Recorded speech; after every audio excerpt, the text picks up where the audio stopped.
عالسلامة ومرحبا بكم على قناتي على اليوتيوب. إذا أول مرة تدخلوا على القناة ما تنسوا على زر الاشتراك وتفعلوا الجرس باش يوصلكم كل جديد. واليوم باش نعملوا مع بعضنا بنة تونسية، وشوفوا لي هيك البنة ما شاء الله اللي هي باجيت فارسي. حاولت نعملها لكم بأبسط طريقة وأسهل مكونات. خذيت أول حاجة كيس متاع حليب دافي، حطيت عليه مغرفة صغيرة سكر ومغرفة صغيرة خميرة فورية باش نخلط المكونات هذه كلها مع بعضها وباش نخليهم يرتاحوا شوية على جنب. خذيت كمية متاع فرينة، بالنسبة لي استعملت 500 جرام فرينة، غربلتها وزدت عليها مقدار مغرفة صغيرة متاع ملح، ومن بعد ضفت عليها مقدار 4 مغارف كبار متاع زيت زيتونة. بالنسبة لي استعملت زيت زيتونة، إذا مش متوفر نحطوا زيت نباتي وإلا زبدة. خلطهم شوية بالعجينة متاعي، ومن بعد باش نضيف عليهم كمية الحليب والخميرة اللي ديجا حضرناهم في أول الفيديو، باش نحط الكمية الكلها تتعجن بالباهي لين نتحصلوا على عجينة كما تشوفوا فيها قدامكم تتلصق شوية ومرخوفة. باش نحاول نلمها شوية من البول متاعي وباش نخدمها شوية على البلان دو ترافاي، باش نزيد عليهم مقدار مغرفة فرينة وباش نعجنها بالباهي لين نتحصل على عجينة ملساء. تشوفوها كيفاش. حبيت نوريكم في الفيديو هذه طريقة العجنان باليد، يعني إذا ما عندكمش عجانة راي ماهيش مشكل، تنجموا تعملوا كل شيء بيديكم. بالنسبة لي أخدمتها بالباهي باليد، وراني زدت عليها في المرحلة هذه كما قلت لكم مغرفة فقط، يعني مش أكثر، باش ما تجينيش العجينة كاسحة ويابسة. بعد ما كملت عجنتها، شوفوا العجينه اللي تحصلنا عليها ما شاء الله كيفاش طريه وما تتلصقش. دونك تويكا باش نخليها ترتاح تقريبا ساعه لين نحضر الخلوط نتاع الفارس نتاعي. دونك باش نغطيها ونحطها في مكان دافي، الحق الطقس نتاعنا راهو بارد، دونك باش نحطها في بلاصه دافيه. سخنت الفور ديجا باش نحطها فيه تقريبا ساعه باش تخمر. انتر طون باش نحضر الفارس، دونك خديت صدر متاع الدجاج قصيتها بالطريقه هذه كما تشوفوا فيه. بالنسبه للكميه راهي تقريبا 300 جرام. باش نزيد عليهم البهارات اللي تشوفيهم قدامكم، مغرفه صغيره من ملح وثوم وكاري وفلفل حار وفلفل اسود. هذيك هي البهارات، راهي بسيطه، تنجموا في عوض الكاري تستعملوا تابل وكرويه. خذيت زاده كيف راس بصل كبير وقصيتها بالطريقه هنديه جويد. وتوا باش ناخذ المقله متاعي كما تشوفوا، سخنتها وحطيت شويه زيت مش برشا، تقريبا مغرفه كبيره. ومن بعد باش نزيد كميه البصل الكل باش نسوتيها على درجه حراره عاليه لين يذوب البصل متاعي شويه.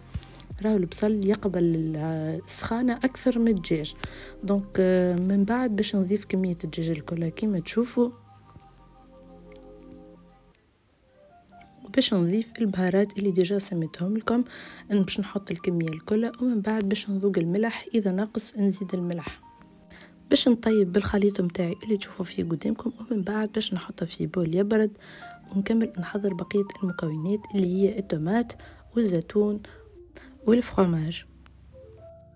توا بعد ما تعدت ساعة تقريبا، دونك باش ناخذ العجينة متاعي. شوفوا ما شاء الله، بالنسبة للعجينة هذه راهي تنفع حتى للساندويتشات والخبز الهمبرجر واي نوع متاع معجنات. تو باش نحي منها الغاز وباش نحاول نخدمها شويه على البلان دو ترافاي، باش نحاول نديغازيها بالباهي، وهي راني دهنتها بشويه زيت قبل ما نخليها تخمر. هذاك علاش تشوفوا فيها ديجا تلمع شويه.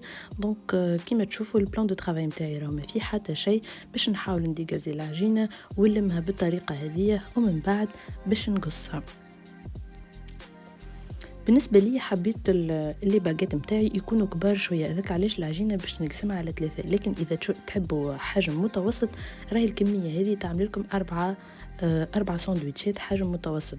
توا خديت اول بول متاع عجينه وباش نحلها على شكل طولي، يعني لازم العجينه متاعي تتحل بالطريقه هذه على شكل طولي، والليبيسور متاعها ما يكونش خشين برشا، على خاطر العجينه متاعنا ديجا فيها الخميره، وكيف باش تتحط في الفور ديجا باش تطلع معنا شويه. شوفوا ما شاء الله كيفاش تجيكم خفيفة، وبسم الله ما شاء الله فيسع فيسع راهي ما تتهز. خذيت أول حاجة أخذت مغرفة مايونيز وحطيت معاها مغرفة هريسة، وتنجموا تستعملوا أي صوص تحبوها، تنجموا تحطوا فرomاج، تنجموا تحطوا صوص ساموراي، صوص ألجيريان، كل واحد وشنيا يحب. باش نوزع لي صوص متاعي على البات الكل، لكن مانيش باش نلصقها للأجناب على خاطر من بعد باش نلمها بيهم. دونك باش نحاول نخلي الأطراف متاع العجينة متاعي من غير حتى صوص، باش نحط كل شيء في الوسط. حطيت تويكا شويه جبن، بالنسبه لي استعملت زوز انواع متاع جبن، حطيت المره الاولى غريير ومن بعد باش نضيف عليه الثوم. هذا الخليط متاع الدجاج والبصل اللي سبق وحضرناه مع بعضنا. دونك تويكا باش نحط طروف الدجاج، علاش خليتهم كبار بالعاني باش يعبوا لي الاسباس وما نبقاش نلصق فيهم بشويه بشويه. دونك من الاحسن اني نخلوهم كبار شويه الطروف متاع الدجاج، باش نحطهم كيما تشوفوا على شكل طولي حتى هما. ومن بعد باش نزيد عليهم شويه طماطم، نحيت الزريعه متاعها على خاطر ما حشتيش بها باش تسيب لي الماء وتتبل البات. حطيتها حتى هي على شكل طولي مع بقيه المكونات. ومن بعد باش نضيف شويه زيتون اخضر من غير قلوب. بالنسبه للمكونات يعني للفرص متاع الباجيت فرسيره، وتنجموا تحطوا اللي تحبوا، تنجموا تزيدوا شويه كونكومبر، تنجموا تعملوا في عوض الدجاج تعملوا تن، يعني كل واحد يعملها باللي يحب وباللي يقدر. باش نضيف تويكا اخر حاجه اللي هي الفرماج الثاني، بالنسبه لي استعملت التوم النوع الثاني اللي هو توم. دونك باش نضيف كميه باهيه باش نغطي الفاخس الكل.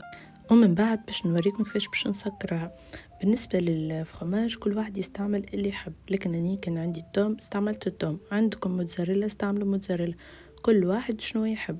تويكا شوفوا كيفاش باش نسكرها. هذه علاش ما حبيتش الاطراف زاده نحط لهم حتى شيء. شوفوا ما شاء الله كيفاش العجينه تلصق مع بعضها في ساعه راني لا ضفت لها لا مي لا حتى شيء، جست ننزل عليها بطرف صوابعي وتلصق ديريكتومون وما تعاودش تتحل.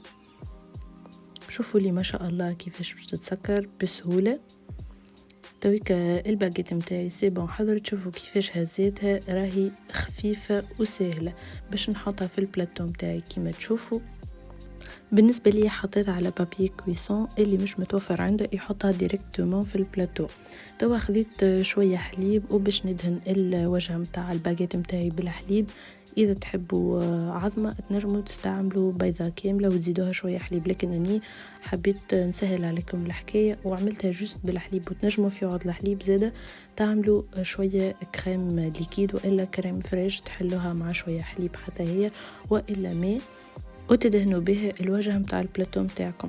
ضفت شويه زيتون اخضر حتى هو من غير قلوب من فوق. ومن بعد باش نجيب السكينه متاعي، ولازم تكون ماضيه باش نجرح بها الباجيت متاعي جست شويه بركه بالسكينه. ومن بعد باش نكمل نعمل الخبزه الثانيه زاده كيف كيف بنفس الطريقه. خذيت شويه جلجلين ورشيتها حتى هو على الباجيت متاعي من فوق باش يزيدها جماليه للمنظر.